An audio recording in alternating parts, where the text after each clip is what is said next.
It's a beautiful day in the neighborhood. A beautiful day to talk to Rick Davis, Regional Director, Western Regional Office of Lambda Legal. Wow. Hey, Rick. Hey, John. We got to give you your proper introduction here on Kgay 106.5 and 92.1. All right. This is very Kgay. Yeah.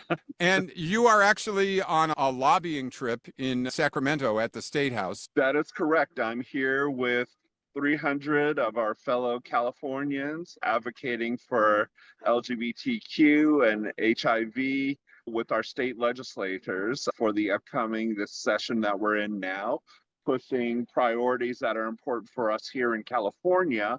Many, it comes as no surprise, to counter the effects coming from both the federal government and our other states that are less enlightened and are passing lots of legislation and policies to try and just be mean-spirited and to punish us and make political points for themselves. So we're here pushing that today. It's the gay agenda. It is, and we've got one. It's a very different landscape than it was when we got together a year ago in Palm Springs for the big Lambda Legal in the Desert event. There's one of those coming up this Sunday, and people can get tickets for that and support Lambda Legal. We'll have in the description the link where you can go to get those. It's a fabulous party, and it was last year. This year is no exception, but it's going to be crucial that people support Lambda Legal. Thank you. Unfortunately, our opponents and their evil ways are very well funded. They've got a couple of billionaires dropping money right and left to mostly right to crush us. Anything your supporters can do, we would certainly welcome. Even the smallest donation, you can certainly go to the same website, lambdalegal.org, LAMBDALEGAL.org, to support, but also to get information on some of the topics we're going to be talking about here in a few moments.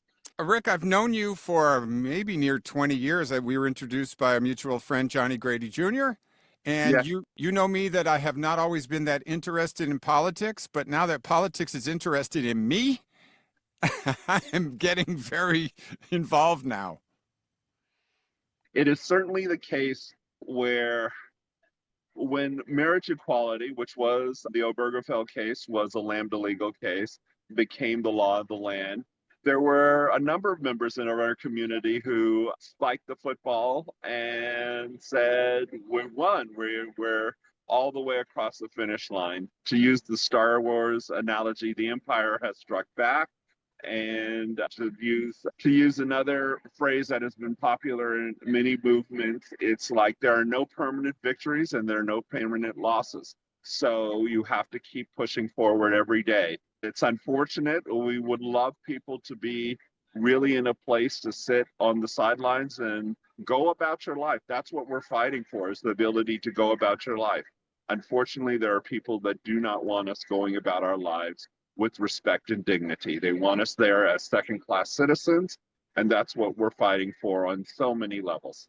Yeah, and it's not just our movement. It's the women's movement. It's the civil rights movement. We've seen rollbacks of a woman's right to choose and voting rights, and it's basically every marginalized community that had made its strides, its setbacks all across the board.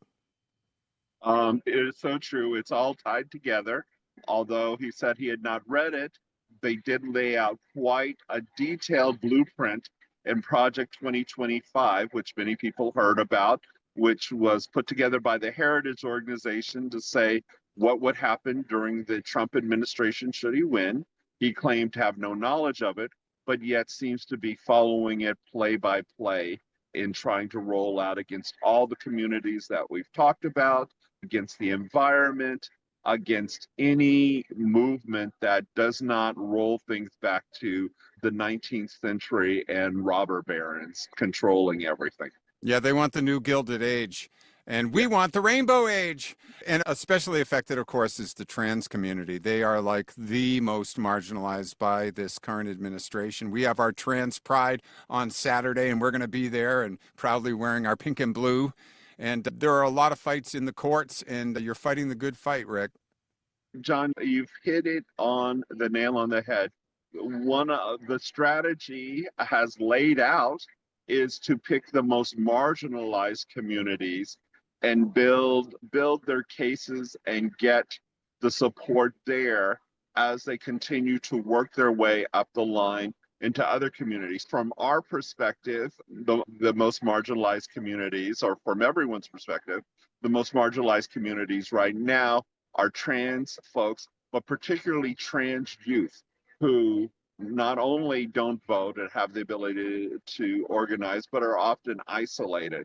This is not to put aside the immigrant communities who are also, in many instances, not able to vote and have a voice and representation. We are also dealing with issues that intersect with the LGBTQ community and immigrant communities as refugee statuses get put on hold and rolled back, as many countries around this globe pride themselves on punishing and severely harming our communities. And the United States has provided an opportunity for people to escape from places like that, such as Russia, our new friend.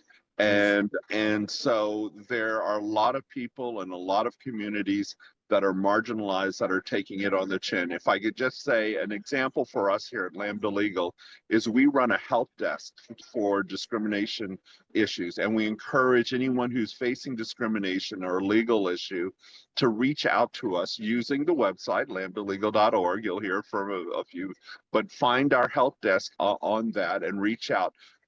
Generally, we get 6,000 inquiries a year that we respond to across this country on discrimination issues.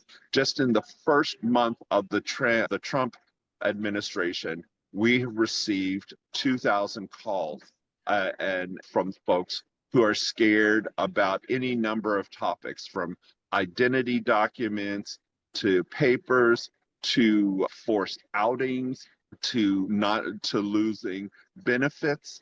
It is any number of things. So they really are picking on our most marginalized of communities, but we're fighting back, and which is what we have to do. And people need to stand up and realize that the reason so much is happening right now is intentional. It is to cower us, to make people afraid to stand up.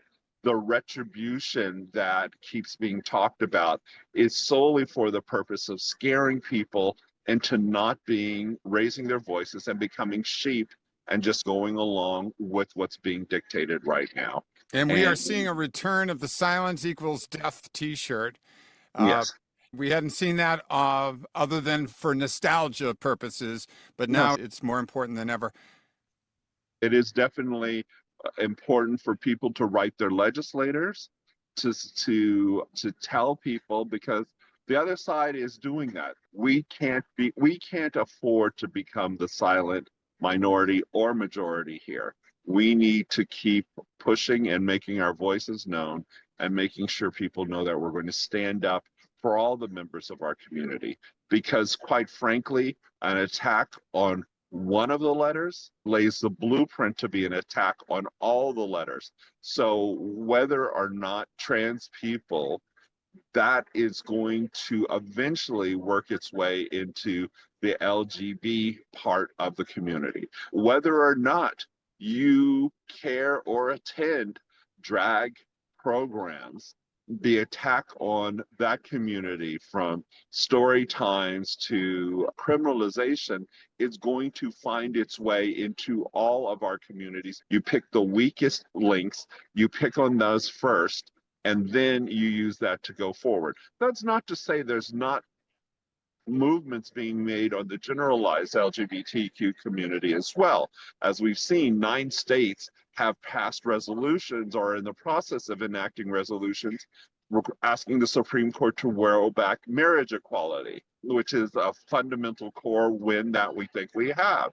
California just removed the vestiges of Proposition 8 by ballot last year from our own Constitution, but many states still have that on their mind, on their books. Mississippi just rolled back, just got rid of slavery off its books a few years ago. Mississippi, goddamn.